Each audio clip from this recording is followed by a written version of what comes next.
Sejam bem-vindos a mais um Receita de Saúde Natfarma. Meu nome é Sara, sou médica veterinária da Natfarma e hoje estamos aqui para tratar de um tema muito interessante: alimentação natural, suplementação e manipulação para os pets.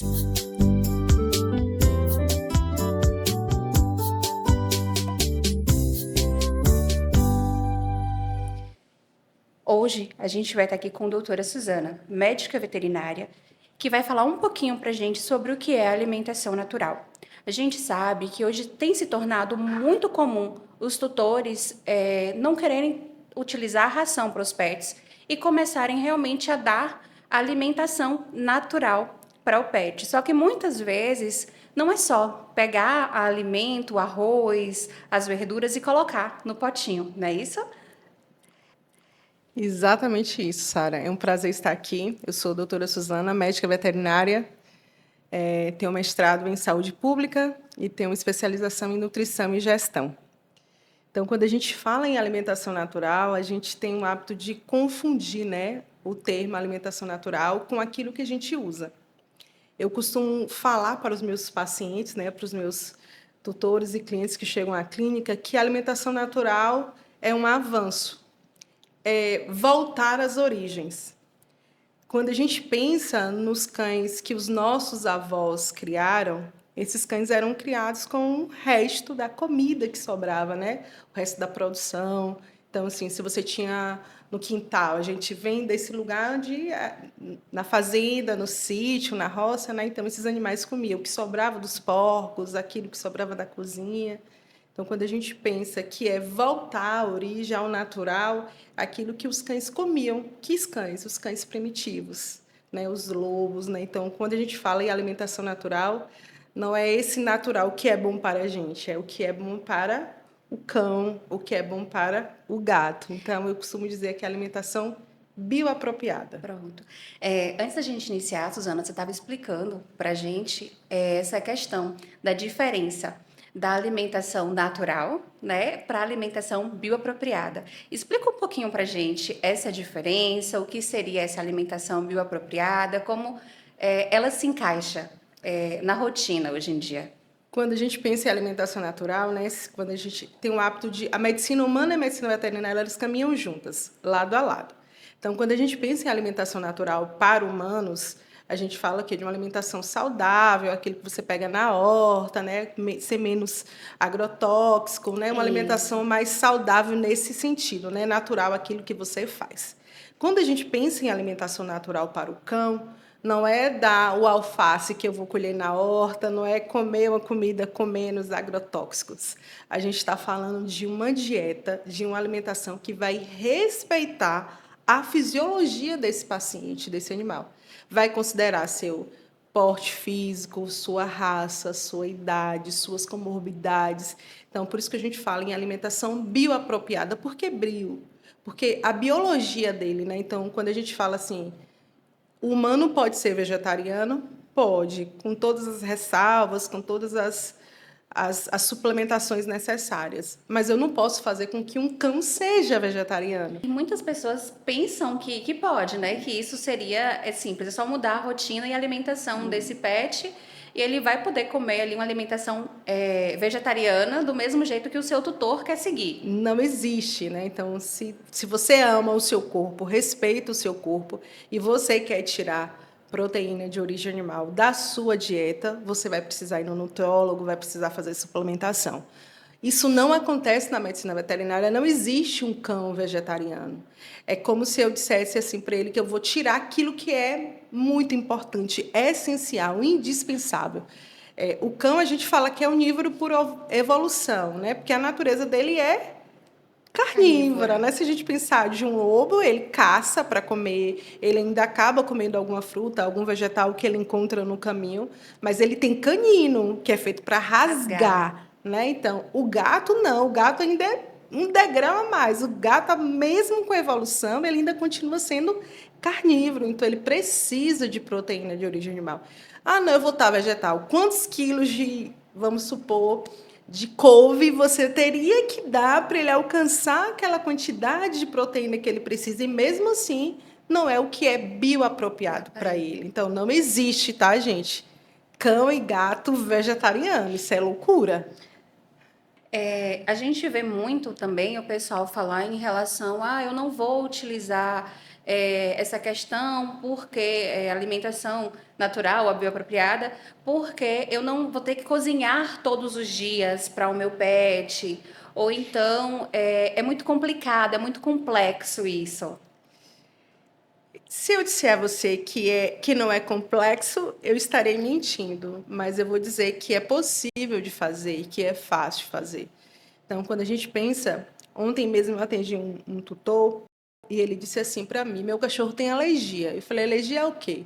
Ele falou: a frango, a suíno, já fiz de tudo, agora ele só está comendo jujubinha, que é um peixezinho branco que a gente come na beira da praia.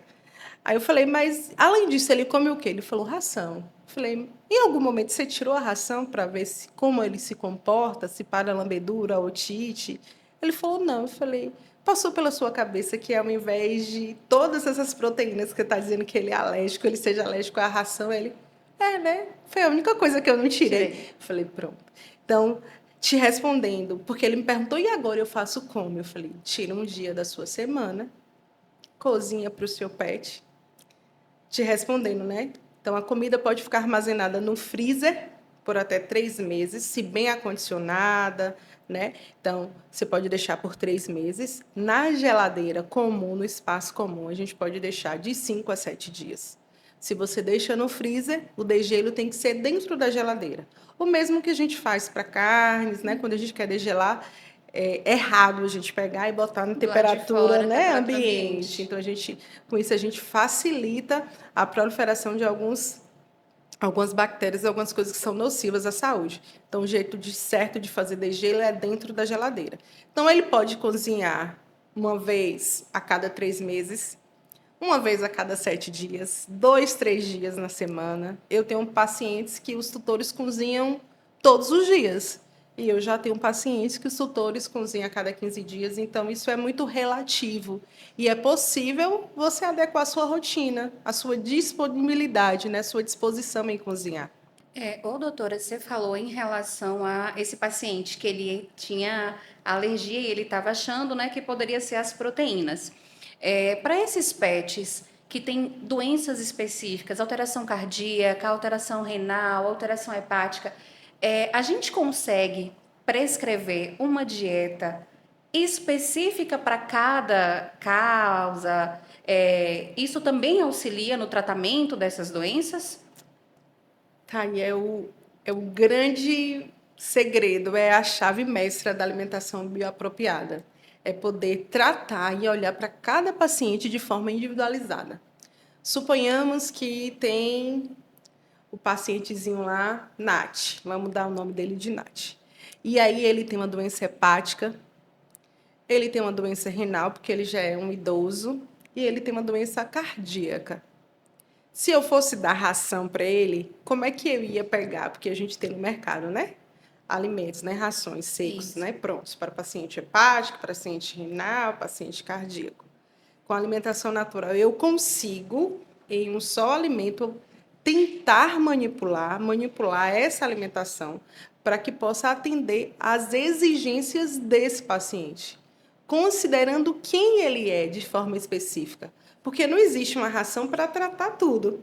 Elas são bem individualizadas. Isso. Cada uma para Cada uma uma para uma alteração. coisa, né? Só que nós somos sistêmicos. Nós somos seres sistêmicos e os animais Isso. também são seres sistêmicos. Então, se a gente pensa de um paciente que tem uma doença renal, provavelmente vai ter uma doença Cardíaca. cardíaca. Se ele tem uma doença cardíaca, provavelmente ou ele tem ou ele vai desenvolver uma doença renal. Com a alimentação natural, a gente consegue olhar para esse paciente, olhar para os exames desse paciente e acompanhar a dieta desse paciente de uma maneira muito precisa, muito certa, né? Porque eu vou olhar, olha, esse paciente, talvez essa proteína não seja boa, mas essa daqui é, né? Tem-se o mito de que o paciente renal não pode comer proteína. Isso é mito. A gente pode comer na dose certa, na quantidade certa e o tipo certo de proteína. Então, tá aí o segredo da alimentação bioapropriada, é olhar cada ser de forma bem individualizada. A vantagem é essa, né? Você tratar ali aquele paciente como único, como único, né? exclusivo, né? A dieta dele, então, assim, cada dieta que eu elaboro é uma dieta, porque ela tem um tutor que tem um estilo de vida, que tem uma disponibilidade. Às vezes eu atendo pacientes de outras regiões, então assim a gente ainda considera as frutas, os vegetais, a disponibilidade daquele paciente naquele lugar. Então é muito espécie específico mesmo. Certo. A gente sabe, doutora, que esse paciente que ele está em alimentação, né, fazendo alimentação bioapropriada, ele vai precisar ser suplementado, né? Ele Certamente. não pode apenas que é o que a gente muitas vezes, quando esse paciente ele quer iniciar uma alimentação natural, a gente avisa, ó, ele vai precisar ir de suplemento para acompanhar essa jornada dele aí até o dia que o tutor resolver ou voltar para a ração ou o pet descansar, né? Exatamente. Quais as suplementações que a gente pode estar relacionando? Eu sei que tem uma suplementação específica para cada pet, no sentido daquele pet que está iniciando uma alimentação, né? A gente já tem outra suplementação para aquele que já está ali dando continuidade, para o que come só proteína. Eu me lembro quando eu trabalhei na indústria, falava assim, chegaram tantas toneladas de carne. Aí você procurava, né? Cadê a carne? Cadê o boi, né? Eu vim do frigorífico, cadê? Aí me descia tonéis e tonéis de pó, porque aquilo ali era o condensado proteico, né? Só com a alimentação natural, a gente não faz isso, né? Então, o trabalho é outro. É uma alimentação, aí entra o termo natural. Natural. Só que existem elementos, principalmente micronutrientes, vitaminas, minerais, que para a gente conseguir as doses adequadas para aquele paciente, ele teria que comer um volume muito grande. Por exemplo, voltando por esse paciente que eu atendi ontem, aí ele falou assim para mim, Suzana, e se eu der só esse peixinho para ele como proteína, pode? Aí eu calculei lá, eu falei, pode. Ele teria que comer no dia mais ou menos umas 300 gramas. Aí ele, falei, é. E aí a capacidade do estômago dele de comer as outras coisas que ele precisa, porque só isso aqui não tem tudo que ele Ia ser peixe de precisa. manhã, de tarde, de noite, de madrugada. Não ia dar conta. Então, quando a gente fala de alimentação bioapropriada, um dos critérios é esse. Porque tem alguns ingredientes, principalmente os minerais, que a gente não consegue a quantidade necessária para aquele paciente se a gente considerar o volume de comida. É como se ele tivesse que comer um volume muito alto para conseguir aquela exigência. Porque a gente se baseia em exigências nutricionais. Como é que a gente consegue isso na ração? A gente consegue porque é tudo muito industrializado, né? Fracionado. Então, por isso que, obrigatoriamente, todo paciente que come alimentação bioapropriada, natural, ele precisa ser suplementado. Todos os meus pacientes são suplementados em doses menores, porque a alimentação já tem uma grande quantidade do que ele precisa. Mas em meus protocolos sempre vai ômega. A depender da patologia do animal, aí eu vou suplementar. Às vezes eu suplemento algo para função hepática, para função cardíaca. Então, eu vou olhando, vou verificando. Ah, um paciente que tem atopia. Eu vou pensar, vou fazer um óleo de borragem nesse paciente. Ah, um paciente que tem uma deficiência hepática. Eu vou fazer um alcachofra nesse paciente. Um paciente que é glutão, come muito. Vou fazer uma fibra nesse paciente. Vou fazer um psyllium, uma fibra de maracujá. Então, e as vitaminas, sempre a gente faz o suplemento vitamínico, porque senão a gente não consegue chegar numa equação que é o que ele precisa dia. Necessidade, dia. Suzana, diante dessa questão de suplementação, né, a gente sabe que vai entrar aí também os prés e probióticos, né, toda essa gama que a gente tem aí para melhorar a qualidade também Sim. da absorção dos nutrientes. E você percebe que quando esse paciente ele é suplementado de forma correta, né, com ômega, com os pré e probióticos, a resposta à saúde desse paciente, ela é melhor? Muito melhor. Então, assim, do mesmo jeito que a medicina humana, né, fala desse eixo intestino, cérebro, né? Emoção, intestino, o que a gente pensa, o que a gente sente. Os cães também são seres sencientes, né? Eles também sentem. Então, quando a gente fala de pró e pré-biótico, eu estou alimentando o outro cérebro, né? Vamos dizer, o outro lugar de sentir. É no intestino onde a gente acontece a absorção dos nutrientes. Então, todo paciente que entra na dieta natural, a primeira coisa é ele precisa fazer 60 dias de probiótico. Por quê? Porque ele tem uma flora intestinal apropriada para digerir ração. Então, as bactérias dele estão tudo lá, xoxa, manca, capenga, tudo pouquinha. Então, a gente precisa suplementar para dizer para esse intestino, agora você vai comer outra comida. Agora é isso aqui que você vai comer. Com isso, a gente aumenta a digestibilidade, a absorção desses, né, desses nutrientes e melhora a saúde como um todo. Porque se o intestino está saudável, a gente vai ter menos problemas de pele, a gente vai ter menos inflamações, a gente vai ter uma absorção de nutrientes melhor, a gente tem perca de peso ou ganho de peso, vai depender como essa dieta foi elaborada. Então, a saúde do intestino é indispensável. Então, todo paciente que inicia na dieta, a gente preconiza, né, fazer pelo menos de 60 a 90 dias uso de pré e probiótico e depois uso contínuo, pelo menos uma vez na semana. A gente vê muito essa questão hoje da alimentação natural. E aí a gente vê muita coisa hoje. A internet ela é muito rica nessas questões, né, de informação.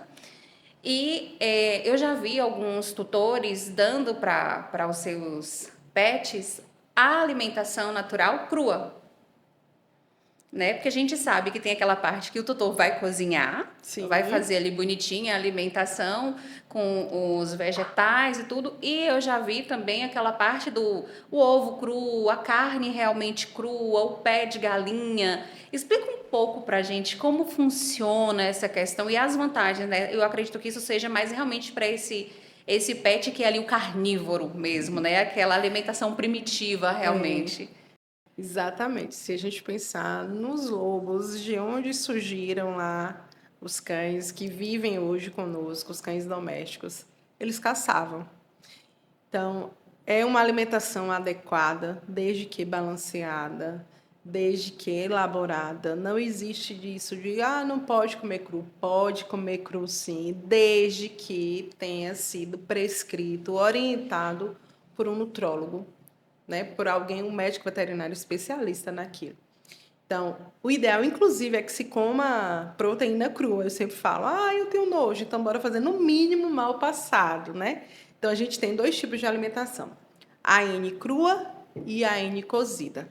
Além da N crua, a gente abre aspas aí, porque a gente tem a N crua com ossos e sem ossos. Porque eu não vou pegar um pet idoso que passou a vida toda comendo a N crua, agora já, né, com os dentes bem frágeis, às vezes até sem dentes, para comer uma N crua com ossos. Então, ele pode comer a N crua sem ossos, porque a gente tem alimentação crua com ossos, alimentação crua sem ossos.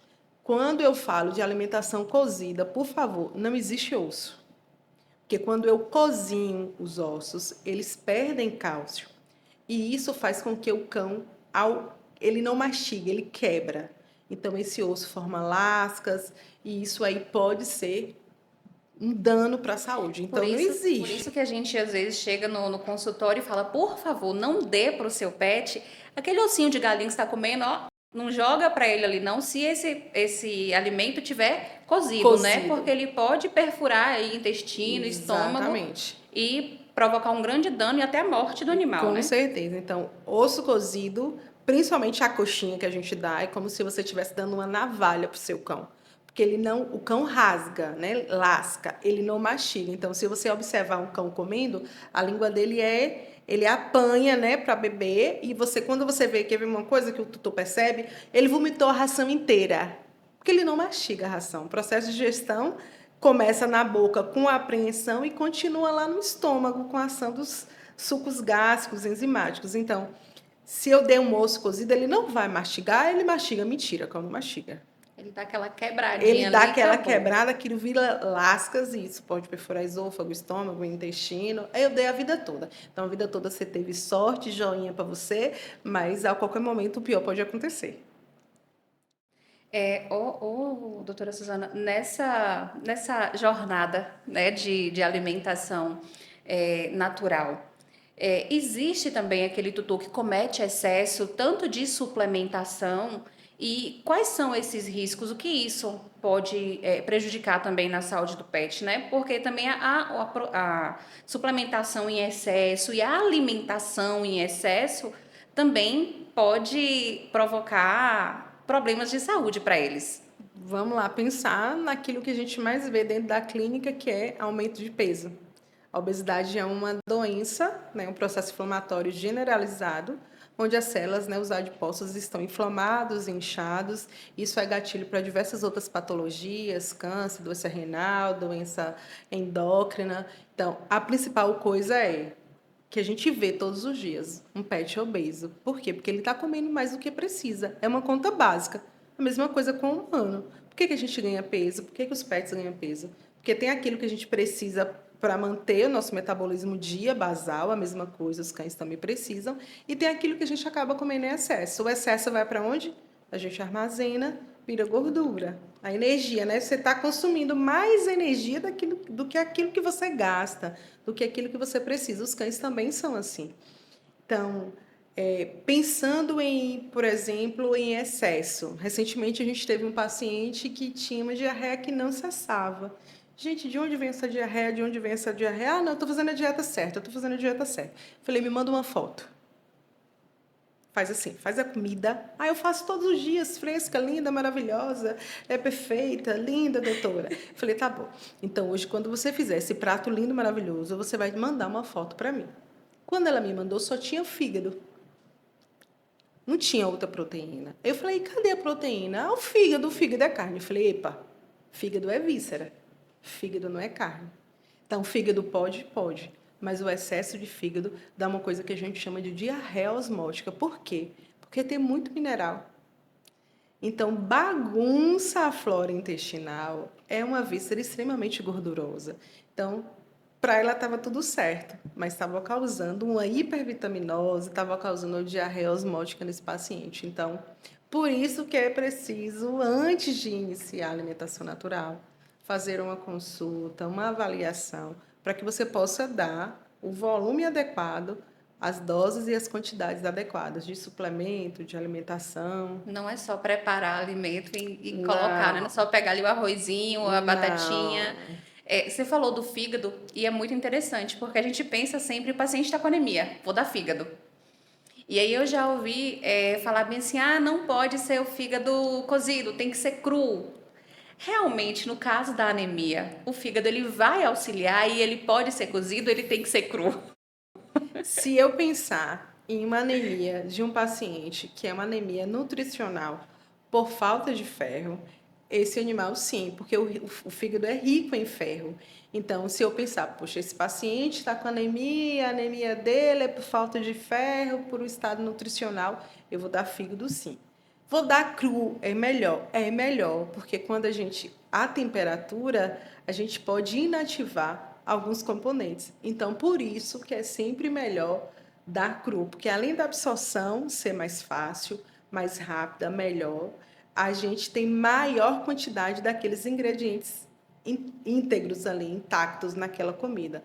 Mas não posso dar em excesso, porque senão, além de estar com anemia, ele vai ter diarreia, vai ficar desidratado, Aí uma coisa que era para melhorar acaba vai causar um piorando caos. o quadro desse paciente. Exatamente. No caso, você falou em relação aos alimentos crus, né? Existe todo um preparo para isso, né? Esse alimento ele tem que passar, tem por um congelamento ali. Eu não posso ir no açougue, comprou a carne e vou dar para o meu pet, a carnezinha fresca, bonitinha lá. Depende. Eu vou acreditar que no Brasil não temos mais abate clandestino. Ó, vamos lá. Então, Então, né? Então, assim, o congelamento profilático é uma medida quando a gente não tem conhecimento da procedência daquela carne, daquilo que a gente está trabalhando. Mas se eu pensar que aquela matéria-prima já passou por uma inspeção, já teve inclusive seu congelamento profilático dentro dos frigoríficos, né? Então, assim, aquilo que a gente põe na mesa, se é um produto cifado aí, né, onde o veterinário estava lá, participou da inspeção, então, né, se esse passou por esse processo de inspeção federal, né, por isso que a gente fala CIF, selo de inspeção federal.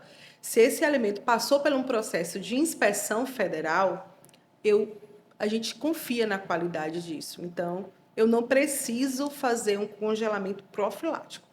Se eu comprei na feira, não tenho tanta segurança disso. O ideal é que esse alimento fique congelado por 72 horas, até que seu centro fique. Para quê, Suzana?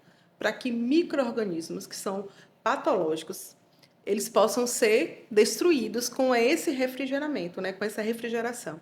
Então, eu sempre oriento os meus clientes para comprarem matéria-prima de boa origem, sempre produtos cifados, porque aí eu sei da qualidade daquilo que eu estou dando para o meu pet. Para quem deseja começar essa rotina de alimentação natural, que não quer mais trabalhar com essa parte de ração, que acha que realmente vai ser melhor iniciar esse caminho. Eu ouvia muita gente dizendo que não dava alimentação porque o pelo do cachorro caía. Isso realmente é mito ou é verdade? Isso é um mito. Na verdade, é o contrário.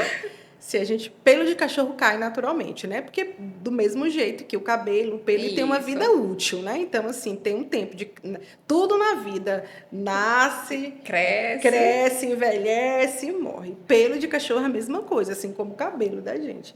Então, o pelo vai cair. Quando o pelo é mais curto, a vida dele é menor, ele vai ficar mais tempo ali, ele não vai crescer tanto, é curto, então vai cair mais, né? O animal de pelo longo cai menos pelo, porque o pelo é longo, dura mais tempo ali, né? Ao contrário do que a gente imagina, Ao contrário da que a gente imagina. Mas não, se eu pensar que se eu melhoro a nutrição, então eu vou diminuir a queda de pelo. Uma outra coisa que sempre pergunta, e o cocô vai ficar como?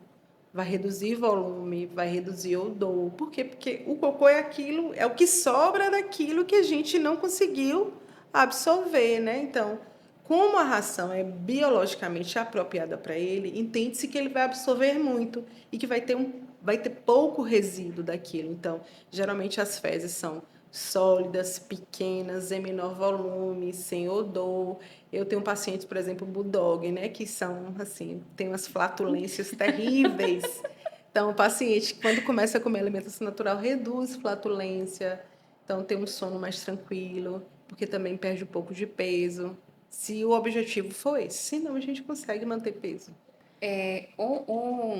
A alimentação natural, essa bioapropriada, ela pode ser feita para paciente de filhote a idoso. Eu posso iniciar, não quero dar ração, já quero iniciar ali com o meu pet na alimentação bioapropriada mesmo. Eu gosto mais dessa parte, eu acho que vai fazer melhor para a saúde dele. Eu já posso iniciar ou obrigatoriamente eu tenho que partir primeiro para a ração e depois mudo?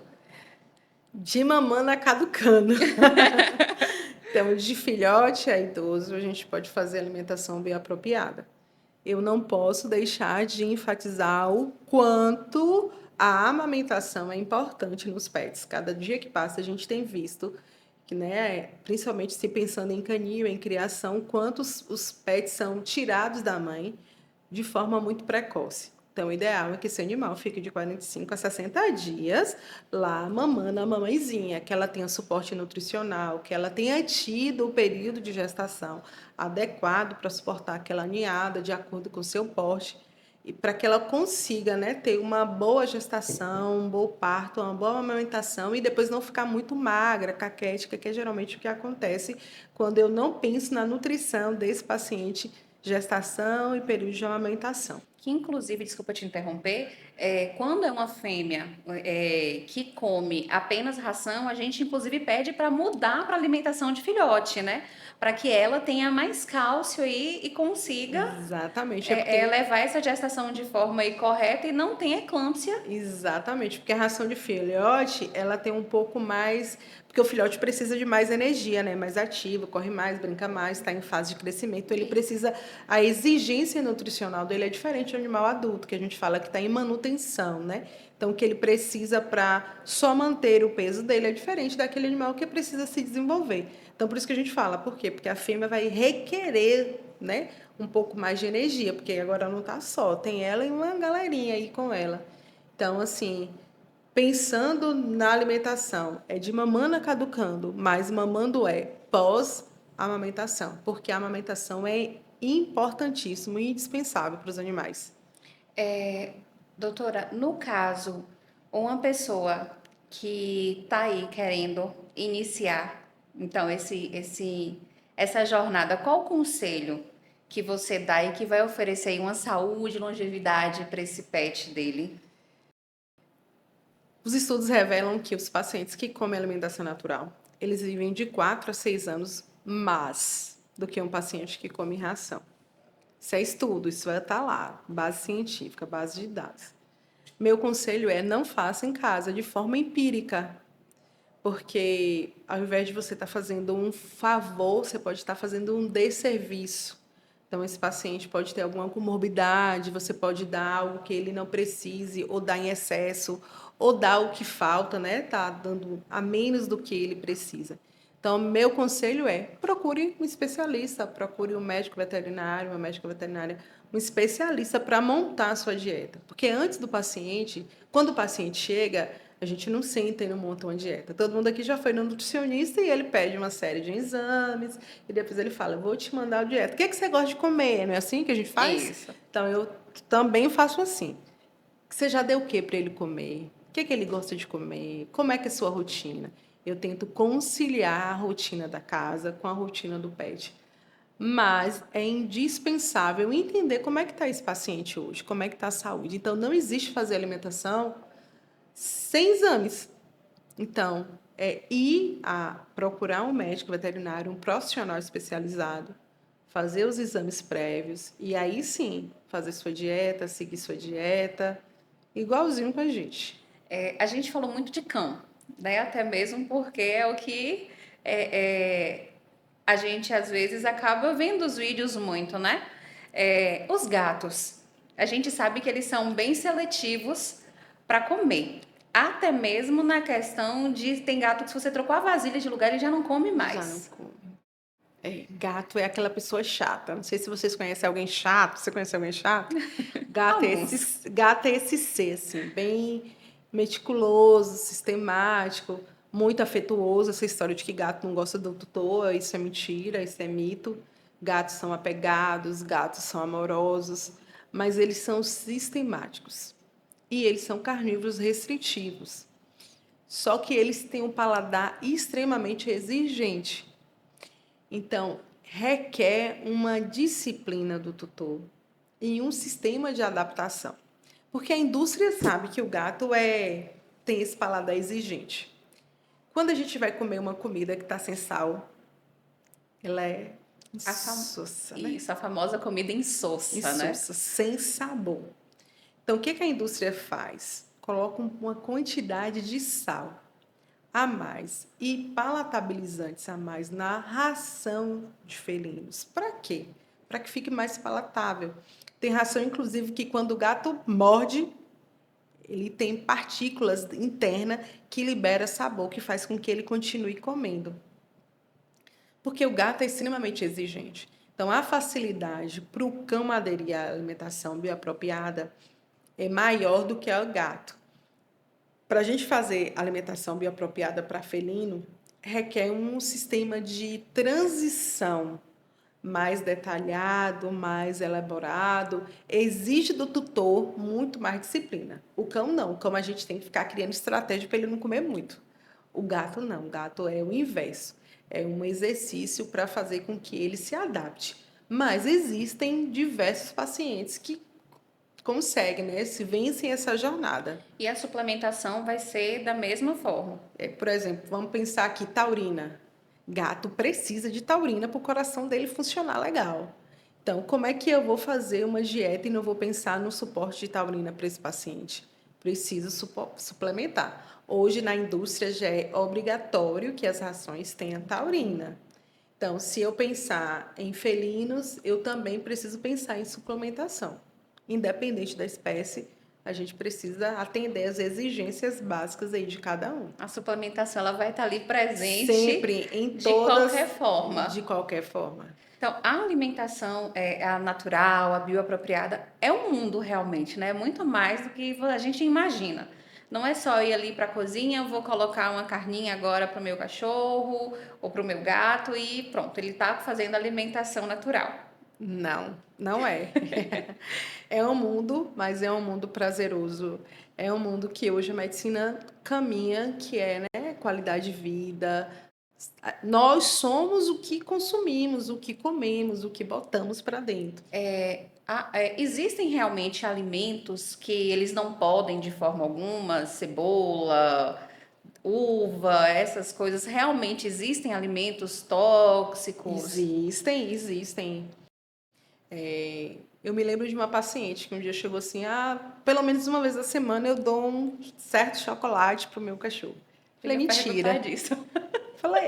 Eu falei, sério, aquele amarelinho, pelo menos uma vez na semana eu dou. Meu Deus. Falei, mulher, depois eu fui lembrar.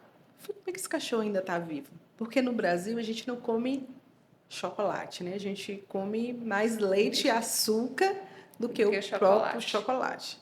Porque se com certeza ela tivesse dado todas as semanas, ou pelo menos uma vez desses vezes aí, fosse um chocolate 70%, esse animal teria vindo a óbito. Por quê? Porque o cão é intolerante à substância que a gente tem no chocolate. Mas não é esse chocolate ao leite, porque é no cacau, é na semente do cacau. É a teobromina, né? Exatamente. Então, quanto maior o nível de pureza do chocolate, mais tóxico ele é. Então, do mesmo jeito que uva é extremamente tóxica. A uva causa insuficiência renal. Eu já tive pacientes na clínica que vieram a óbito, tipo, uma criancinha estava comendo uva e eu me lembro como hoje, uma chau-chau estava com ela do lado e a avó não viu e era uma na criança e a criança no cachorro, uma na criança e a criança no cachorro. Meu Deus. Então, o paciente chegou já com insuficiência renal, então, assim, quando a gente foi entender o que estava acontecendo, o animal estava intoxicado por uva. Então, uva, cebola, chocolate, carambola, folha de abacate. Realmente existe aquilo que é tóxico, que causa lesão renal, que causa lesão neurológica. Então, realmente, a melhor opção, vai fazer alimentação natural, procura o veterinário nutrólogo, entre em contato, até mesmo para não cometer esses erros e colocar a vida do seu pet em risco, né? Porque, pronto, o caso dessa chau-chau, a menininha não tinha intenção de forma alguma de machucar, né? De prejudicar a saúde da cachorrinha, mas o fato de quem tem criança em casa sabe, tudo que a criança come, ela vai dar pro pet. Não tem o que fazer. Exatamente isso. E quando você tem um conhecimento prévio, né? Então, você já organiza para comer em outro lugar, você mesmo dá, né? Conhecimento é libertador. Então, quando você tem um conhecimento, você sabe exatamente o que fazer. Doutora Suzana, e quem quiser passar por uma consulta, onde você atende? Eu sei que você está na Pet Clínica, né? Você é a gestora da Pet Clínica. Então, fala pra gente, quem quiser saber mais sobre essa parte de nutrologia veterinária, quem quiser fazer consulta, deixa os endereços e contatos pra gente. Pronto, eu estou na Pet Clínica todos os dias, ali na Avenida Rosa Cruz. Eu já só atendo esses pacientes, essa demanda, né? A gente cuida tanto da alimentação dos nossos pacientes internados. Então, às vezes chega um paciente internado, eu vou dar o quê? Pronto, vem cá, vou te falar o que você vai dar. Você vai fazer em casa esse patê, essa sopa, é isso aqui, esse caldo de ossos, é isso aqui que a gente precisa. Então, hoje eu cuido exclusivamente dos meus pacientes que estão internados, né, cuidando da nutrição desses pacientes que estão internados e atendendo os pacientes que têm interesse em fazer alimentação natural, lá na Pet Clínica. Que fica ali na Rosa que Cruz. fica ali na Rosa Cruz. Pronto. Pessoal, a gente viu que cuidar do pet, da saúde do pet e da alimentação é muito mais do que simplesmente colocar a comida no prato. Que é um mundo aí que realmente precisa de acompanhamento, de suplementação e que precisa realmente de um profissional do lado para a gente não colocar, na intenção de ajudar a colocar a saúde desse pet em risco por não ter esse acompanhamento e essas informações necessárias. Gostou? Curte, não esquece de curtir o nosso canal para você receber mais informações como essa de hoje.